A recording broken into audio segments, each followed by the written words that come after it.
Taste the Daily.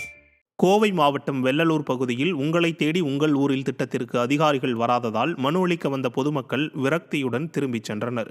Vellalur பகுதியில் உங்களை தேடி உங்கள் ஊரில் திட்ட நிகழ்ச்சி நடைபெற இருப்பதாக அறிவிக்கப்பட்டிருந்தது. இதை நம்பி காலை 9 மணிக்கு நிகழ்ச்சியில் அதிகாரிகளிடம் மனு அளிக்க பொதுமக்கள் காத்திருந்தனர். ஆனால் மதியம் 1 மணி வரை அதிகாரிகள் யாரும் வராததால் பொதுமக்கள் விரக்தி அடைந்து திரும்பிச் சென்றனர்.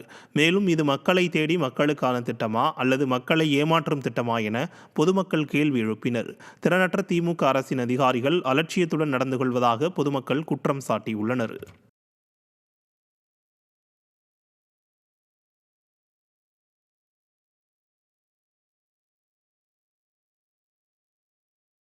தஞ்சாவூர் மாவட்டம் பாபநாசம் அருகே தனியார் பேருந்து ஓட்டுநர் தாக்கப்பட்டதை கண்டித்து மறியல் நடைபெற்றது. கும்பகோணம் நோக்கி சென்ற தனியார் பேருந்து சத்திரம் பகுதி வந்தபோது மர்ம நபர்கள் பேருந்துக்குள் ஏறி ஓட்டுநரை தாக்கிவிட்டு தப்பிச் சென்றனர். இதனால் தாக்கிய நபரை கைது செய்ய வலியுறுத்தி தனியார் பேருந்து ஓட்டுநர் மற்றும் நடத்துனர்கள் சாலை மறியலில் ஈடுபட்டனர். இதனால் தஞ்சாவூர் கும்பகோணம் தேசிய நெடுஞ்சாலையில் 2 மணி நேரத்திற்கும் மேலாக போக்குவரத்து பாதிப்பு ஏற்பட்டது. ஸ்டாலின் மாடல் ஆட்சியில் சட்டம் ஒழுங்கு சீர்குலைந்திருப்பதற்கு இந்த சம்பவம் எடுத்துக்காட்டாக அமைந்துள்ளது. ஒரு தனியில்லாத நபர் அடிச்சு அவர் தற்கொலை நிலைக்கு போயிட்டார். எங்க தனியார் பேருந்து ஓடாது. ராணிப்பேட்டை மாவட்டம் அரக்கோணம் அருகே சீரான மின் விநியோகம் இல்லாததால் தண்ணீரின்றி பயிர்கள் கருகும் நிலை ஏற்பட்டுள்ளது. பள்ளியாங்குப்பம் கிராமத்தில் பல ஏக்கர் பரப்பளவில் நெல் மற்றும் பூக்கள் சாகுபடி செய்யப்பட்டுள்ள நிலையில் தரமற்ற மின்சாரத்தால் மின்மாற்றி அடிக்கடி பழுதடைந்து சீரான மின் விநியோகம் நடைபெறுவதில்லை.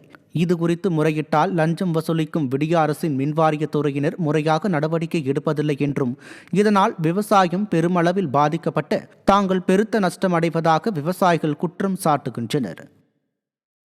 கடந்த 1 மாதமாக இபி டிரான்ஸ்ஃபார்ம் பகுதி அடைஞ்சு அதனால் மொத்த பயிரும் காஞ்சி கிடக்கு. இந்த டிரான்ஸ்ஃபார்மில் ஒரு 100 ஏக்கராக்கு இருக்குது. 100 ஏக்கராவும் சேதாரம். ஒரு 20 விவசாய குடும்பம் இதில் பாதிச்சிருக்குனாங்க. இது வரைக்கும் நாங்கள் நிறைய முறை சொல்லியிருக்கோம். இது வரைக்கும் அரசாங்கத்திலேருந்து இந்த இபிகார் எதுவும் இதுக்கு உண்டான வேலையை பண்ணலை. திருவள்ளூர் மாவட்டம் திருத்தணி அருகே அரசு சார்பில் பழங்குடியினர் நல விடுதி கட்டி முடிக்கப்பட்டு பல மாதங்களாகியும் திறக்கப்படாத அவல நிலை நிலவுகிறது. புச்சிரெட்டிப்பள்ளி பகுதியில் செயல்பட்டு வரும் அரசு மேல்நிலைப் பள்ளியில் பயிலும் பழங்குடியின மாணவர்களுக்காக அரசு சார்பில் விடுதி கட்டப்பட்டது. இந்த விடுதியானது பல மாதங்களாகியும் திறக்கப்படாமல் உள்ளதால் மாணவர்கள் 10 முதல் 15 கிலோமீட்டர் பயணம் செய்யும் நிலை உள்ளது.